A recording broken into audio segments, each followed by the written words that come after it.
ओम शांति। आज 11 सितंबर 2023 की बाबा की साकार मुरली है। मुरली के महावाक्य हैं, मीठे बच्चे अब नाटक पूरा होता है, घर चलना है, इसलिए इस शरीर रूपी कपड़े को भूलते जाओ, अपने को अशरीरी आत्मा समझो। प्रश्न है, कौन सा वंडरफुल खेल संगम पर ही चलता है, दूसरे युगों में नहीं? उत्तर है फारकती दिलाने का। राम रावण से फारकती दिलाते हैं, रावण फिर राम से फारकती दिला देते। यह बड़ा वंडरफुल खेल है। बाप को भूलने से माया का गोला लग जाता है, इसीलिए बाप शिक्षा देते हैं, बच्चे अपने स्वधर्म में टिको, देह सहित देह के सब धर्मों को भूलते जाओ, याद करने का खूब पुरुषार्थ करते रहो, देही अभिमानी बनो। गीत हैं जो पिया के साथ हैं। ओम शांति। मीठे मीठे बच्चों ने नंबरवार पुरुषार्थ अनुसार गीत सुना।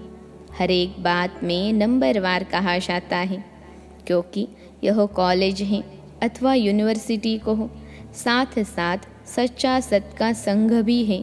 सत कहा जाता है एक को, वह एक ही बार आते हैं। अब इस समय तुम सच सच कहते हो कि हम सत के संग में हैं। तुम ब्राह्मण ही उस सत कहने वाले ज्ञान सागर के सम्मुख बैठे हो।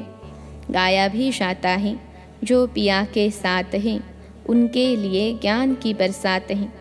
पिया पिता को कहा जाता है।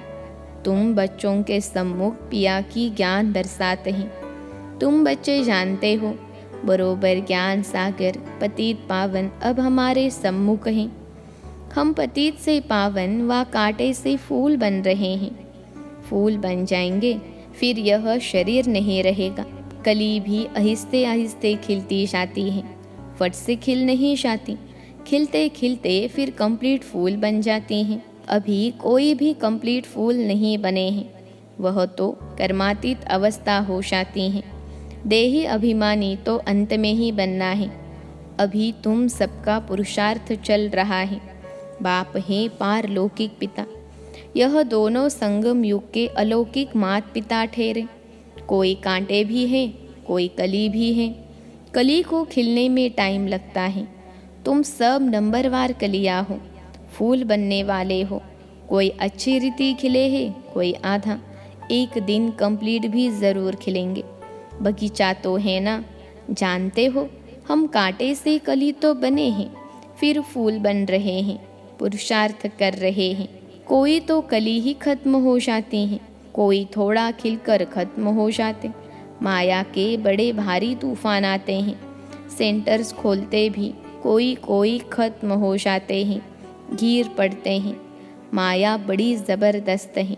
यह है चटा बेटी राम और रावण की।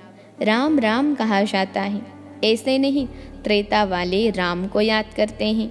यह राम राम परमात्मा के लिए कहते हैं। रावण से राम की भेंट होती है। राम है बाप, रावण ही दुश्मन माया। माया भी ज़बरदस्त है। यह खेल है एक दो को फारकती दिलाना। राम तुमको माया रावण से त्याग दिला रहे हैं, माया फिर तुमको बाप राम से त्याग दिलाती है। बाप कहते हैं, देह सहित जो भी संबंधी आदि देह के हैं, सबका बुद्धि से त्याग करो।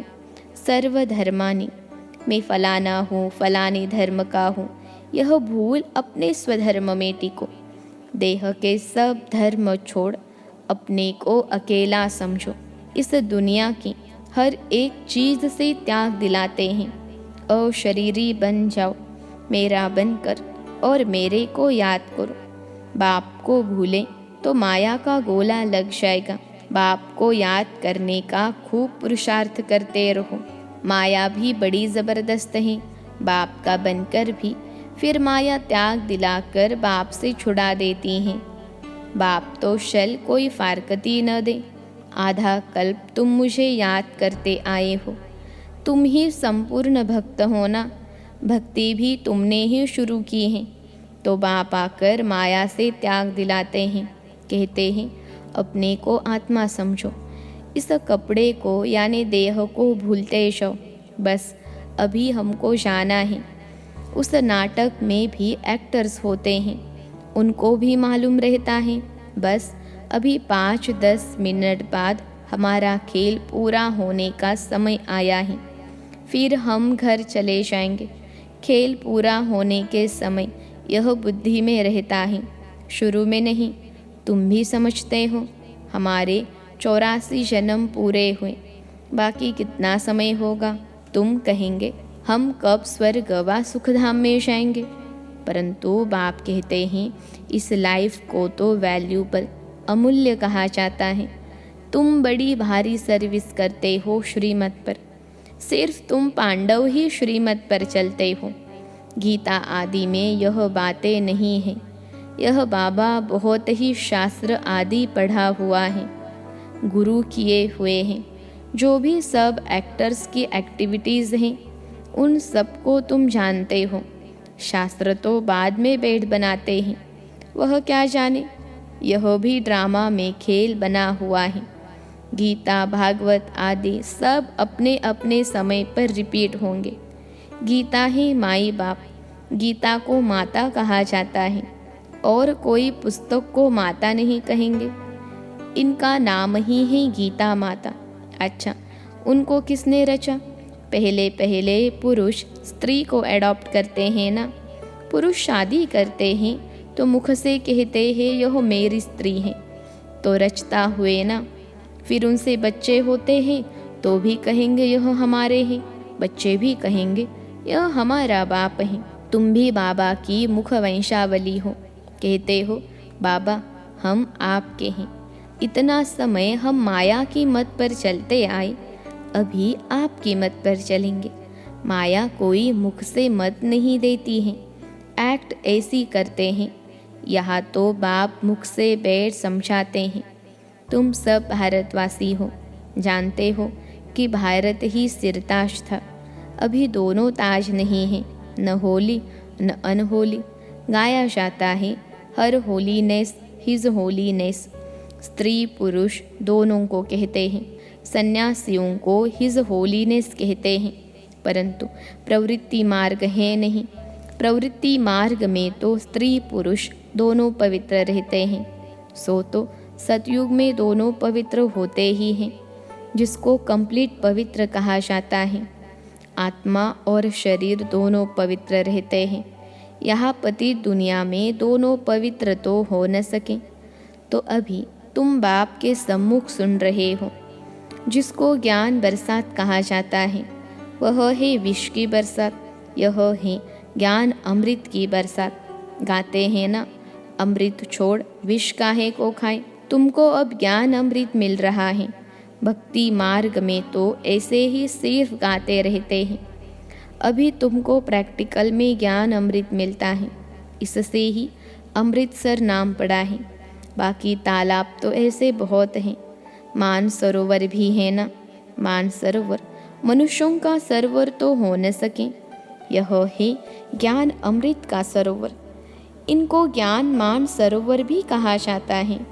ज्ञान सागर भी हैं, कोई नदियाँ हैं, कोई कैनॉल्स हैं, कोई टुपके हैं।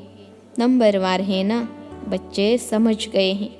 कल्प पहले भी बाप ने समझाया था, फिर अब समझा रहे हैं। तुम निश्चय करते हो हम बाबा से राजयोग सीख रहे हैं, जिससे कल्प पहले भी हम स्वर्ग के मालिक बने थे। प्रजा भी कहेगी हम मालिक हैं। भारतवासी कहते हैं ना, हमारा भारत सबसे ऊंच था, अभी हमारा भारत सबसे नीच है। हमारा भारत बहुत भ्रष्टाचारी था, अब हमारा भारत बहुत भ्रष्टाचारी हो गया है।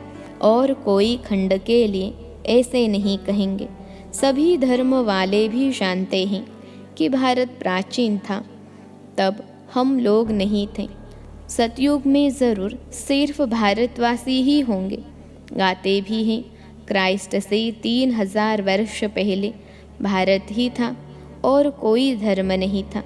नई दुनिया में नया भारत था, अभी पुराना भारत है।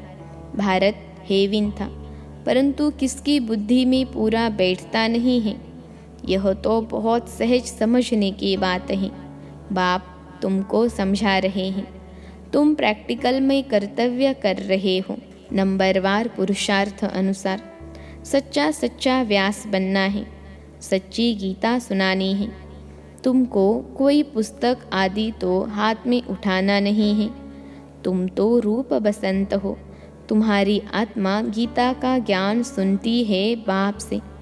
तुम्हारी बुद्धि में एक ही बाप है और कोई गुरु गोसाई साधु संत आदि तुम्हारी बुद्धि में नहीं है। तुम कहेंगे हम ज्ञान सागर परमपिता परमात्मा से सुनते हैं, जिसको ही सत श्री अकाल कहा जाता है। अक्षर कितना मीठा है। अकाली लोग बड़ी जोर से कहते हैं सत श्री अकाल। यहाँ तुम बच्चे ज्ञान डांस करते हो, इसलिए कहा जाता है सच तो बिठो नच, यानी सच्चे हो तो खुशी में नाचते रहो। फिर तुम वहाँ जाकर रास विलास करेंगे। मीरा भी ध्यान में रास आदि करती थी, परंतु उसने भक्ति की। तुम कोई भक्ति नहीं करते हो। दिव्य दृष्टि दाता बाप स्वयं तुमको पढ़ा रहे हैं। बहुत बच्चे साक्षात्कार करते रहते हैं तो मनुष्य समझते हैं यह तो जादू है। बच्चे पढ़ाई में घूमते फिरते हैं ना। तुम्हारे लिए भी यह खेल पाल है।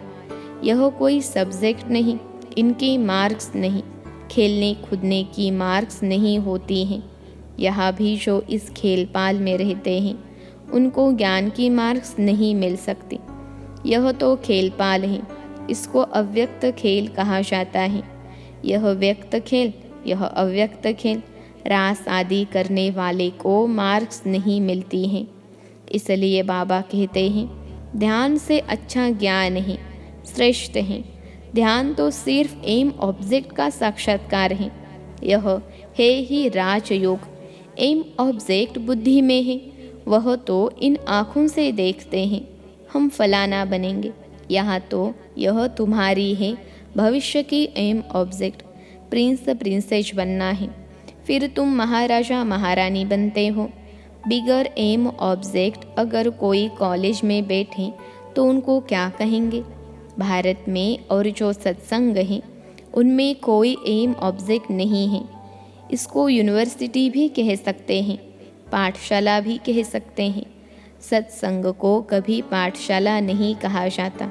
तुम बच्चे जानते हो हम पतित पावन गॉड फादरली यूनिवर्सिटी में पढ़ते हैं। सारे यूनिवर्स को तुम पवित्र स्वर्ग बनाते हो। अपने लिए ही इस यूनिवर्स को स्वर्ग बनाते हो। जो बनाएंगे वही फिर राज्य करेंगे। ऐसे तो नहीं सब स्वर्ग के मालिक बनेंगे। जो पूरे नरकवासी हैं, जिन्होंने द्वापर से भक्ति की है, वही स्वर्गवासी होंगे। बाकी सब मनुष्य सरसों मिसल पीस कर खत्म होंगे। आत्माएं वापस बाप के पास जाएगी। कितना बड़ा विनाश होना है। अभी तो बहुत प्रजा है, कितना बैठ गिनेंगे, एक्यूरेट गिनती कर न सके। दुनिया में कितने मनुष्य हैं, यह सब खत्म हो जाएंगे। बच्चों को बनेन ट्री का भी मिसाल बताया गया है। कलकत्ते में बहुत बड़ा झाड़ है, उसमें थूर यानी फाउंडेशन है नहीं, बाकी सारा झाड़ खड़ा है। अभी देवी देवता धर्म भी है, परंतु उसका नाम प्रायलोप है। ऐसे नहीं कहेंगे कि फाउंडेशन है ही नहीं, सड़ा हुआ भी कुछ न कुछ निशान तो रहेगा ना। प्रायलोप का अर्थ ही है, बाकी थोड़ा रहा है, चित्र है। भारत में लक्ष्मी नारायण राज्य करते थे, यह तो बड़ा सहज है, परंतु माया रावण बुद्धि को ताला लगा देती है। परमपिता परमात्मा है बुद्धिवानों की बुद्धि। मनुष्यों में बुद्धि है, परंतु ताला लगा हुआ है, पत्थर बुद्धि हो गए हैं। अब बाबा फिर से तुमको पारस बुद्धि बनाते हैं, आत्मा को बनाते हैं। बुद्धि आत्मा में रहती है ना। कहा जाता है ना, तुम तो पत्थर बुद्धि भैंस बुद्धि हो। यहाँ भी ऐसे हैं, कुछ भी समझाओ तो समझते नहीं, श्रीमत पर चलते नहीं। श्रीमत तो सदैव कहेगी बच्चे अंधों की लाठी बनूं, सुनना और फिर सुनाना है, इसलिए सर्विस में दूर जाना भी पड़ता है। एक जगह बैठ तो नहीं जाना है। अभी तुम ज्ञान और योग सीख रहे हो। यहाँ तुम शिव बाबा के सम्मुख बैठे हो, सहज राज योग सीख रहे हो। वर्षा लेने के लिए तुम आए हो विष्णुपुरी की राजधानी लेने के लिए। विष्णु की विजय माला बनेगी। अभी तुम ड्रामा के रास को अच्छी रीति समझ गए हो। तुम जानते हो बरोबर डीटी सावरंटी थी। सतयुग आदि में राजा रानी थे। अभी कलयुग अंत में तो राजा रानी कोई भी कहला नहीं सकते, परंतु गवर्नमेंट को मदद करते हैं तो फिर महाराजा का टाइटल मिल जाता है। वह गवर्नमेंट भी टाइटल देती थी, राय साहेब, राय बहादुर आदि। अभी तो तुमको बड़ा टाइटल मिल रहा है प्रैक्टिकल में। तुम हर होलीनेस हिज होलीनेस महाराजा महारानी बनेंगे। तुम पर डबल ताज है। पहले होता है होली राज्य, फिर अनहोली राज्य, अभी फिर अनहोली नो राज्य। प्रजा का प्रजा पर राज्य है। ड्रामा को समझना है। अच्छा, मीठे मीठे सिखिलते बच्चों प्रति मात पिता बाप दादा का याद प्यार और गुड मॉर्निंग। रूहानी बाप की रूहानी बच्चों को नमस्ते। हम रूहानी बच्चों की सिखिलते रूहानी मात पिता बाप दादा को याद प्यार, गुड मॉर्निंग और नमस्ते बाबा नमस्ते। धारणा के लिए मुख्य सार पहली पॉइंट है, रोज ज्ञान अमृत के मान सरोवर में स्नान कर आत्मा और शरीर दोनों को पावन बनाना है। माया की मत छोड़ बाप की मत पर चलना है। दूसरी पॉइंट है, यह अमूल्य संगम का समय है। इस समय श्रीमत पर चल सर्विस करनी है। सच्चा व्यास बन सच्ची गीता सुननी और सुनानी है। रूप बसंत बनना है। आज का वरदान है, अनेक प्रकार की आग से बचने और सर्व को बचाने वाले सच्चे रहमदिल भव। अनेक प्रकार की आग से बचने और सर्व को बचाने वाले सच्चे रहमदिल भव। विश्लेषण है, आज का मानव अनेक प्रकार की आग में जल रहा है। अनेक प्रकार के दुख, चिंताएं, समस्याएं, भिन्न भिन्न प्रकार की यह चोट जो आत्माओं को लगती हैं, यह अग्नि जीते हुए जलने का अनुभव कराती हैं। लेकिन आप ऐसे जीवन से निकल श्रेष्ठ जीवन में आ गए। आप शीतल सागर के कंठे पर बैठे हो। अतीन्द्रिय सुख, शांति की प्राप्ति में समाये हुए हो। तो रहमदिल बन अन्य आत्माओं को भी अनेक प्रकार की आग से बचाओ। गली गली में ज्ञान स्थान बनाकर सबको ठिकाना दो। आज का स्लोगन है, जिनकी एक बाप से सच्ची प्रीत है उन्हें अशरीरी बनना सहज है। जिनकी एक बाप से सच्ची प्रीत है उन्हें अशरीरी बनना सहज है। अच्छा, ओम शांति।